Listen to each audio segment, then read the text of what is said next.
भोलिको शिवरात्रिका लागि हामी आज यस्तो डेकोरेसन कस्तो बनाएको रहेछ भनेर हेर्न आएको। भर्खरै हामी भित्र छिरिएको छ, दादा म आएको। हजुरहरूले यहीँबाट दर्शन गर्न सक्नुहुन्छ हाम्रो पशुपतिनाथ मन्दिर। कृपया भिडियो अन्तिमसम्म हेरेर लाइक शेयर र सब्सक्राइब गर्न नबिर्सिनु होला। हेर्नु मान्छेहरूको चाप बढी नै छ है। भोलि महाशिवरात्रिको उपलक्ष्यमा जताततै झिलिमिली एकदम राम्रो छ, एकदम राम्रो सबैले आएको छ।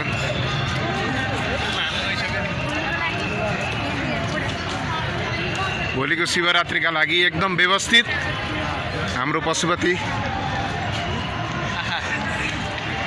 धेरै नै मान्छेहरू पनि आउनु भएको छ।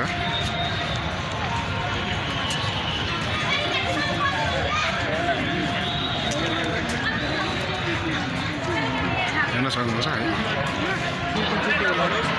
हेर्नु मान्छेहरूको चाप एकदम भोगाल छ। भोलिको लागि महाशिवरात्रि दर्शन गर्न नजिक हुनुहुन्छ भने, काठमाडौँ हुनुहुन्छ भने आउनु होला। हजुरहरूलाई पनि महाशिवरात्रिको एकदम धेरै शुभकामना है। हामी यस्तो हेर्न आएको के कस्तो बनाएको, कस्तो डेकोरेसन रहेछ भनेर। तर धेरैजना आजै देखाउन आइसक्नु भएको छ। एकदम प्याक छ। भोलि त झन् धेरै नै प्याक हुन्छ है।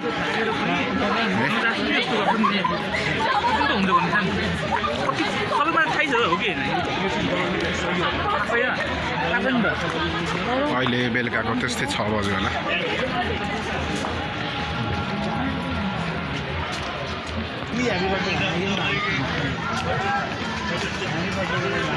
अब हामी नजिकै छौँ बिस्तारै भित्र।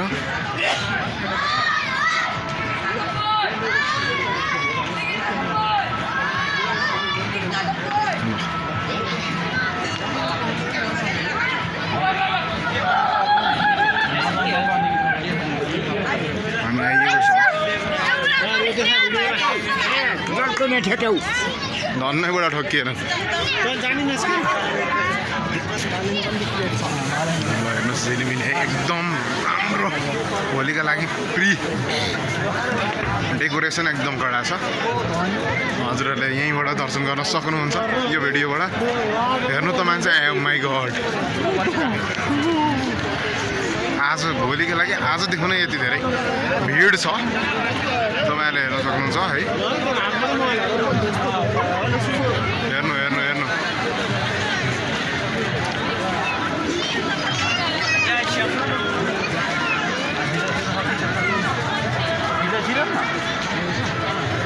एकदमै मान्छेहरूको चाप छ।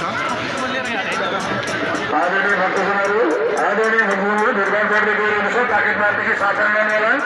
प्याकेट मार्गदेखि सावधान गर्नु होला। आफ्नो सामानको सुरक्षा आफै गर्नु होला। प्याकेट मार्गदेखि सावधान गर्नु होला। आफ्नो सामानको सुरक्षा आफै गर्नु होला। बम बोले शिवजी जय। अब म बोलेर भिडियो बनाउन सक्ने अवस्थामा छ हाम्रा दुईटा दाइहरू।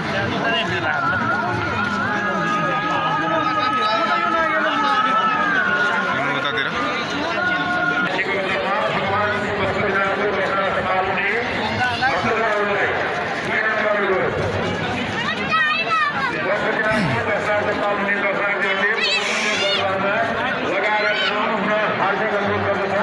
प्याकेट मार्गदेखि सावधान गर्नु होला। आफ्नो बोकेको ब्याग झोलामा सिकेट गर्न लाउनु भएको छैन, सबै सेट गर्नु होला। आफू अगाडि पछाडि मिलेको व्यक्तिहरू चाहिँ कस्ता खालका छन् अलिकति राम्रोसँग हेरिदिनु होला। र एउटा कुनै शङ्का लागेमा त्यसलाई शङ्कालु व्यक्तिहरू देख्नुभयो भने हेर्न सक्नुहुन्छ तपाईँहरूले। जुत्ता राख्ने ठाउँ त्यता हो। भोलि पाउनु भयो भने चाहिँ जुत्ता राख्ने ठाउँ त्यहाँ हो है।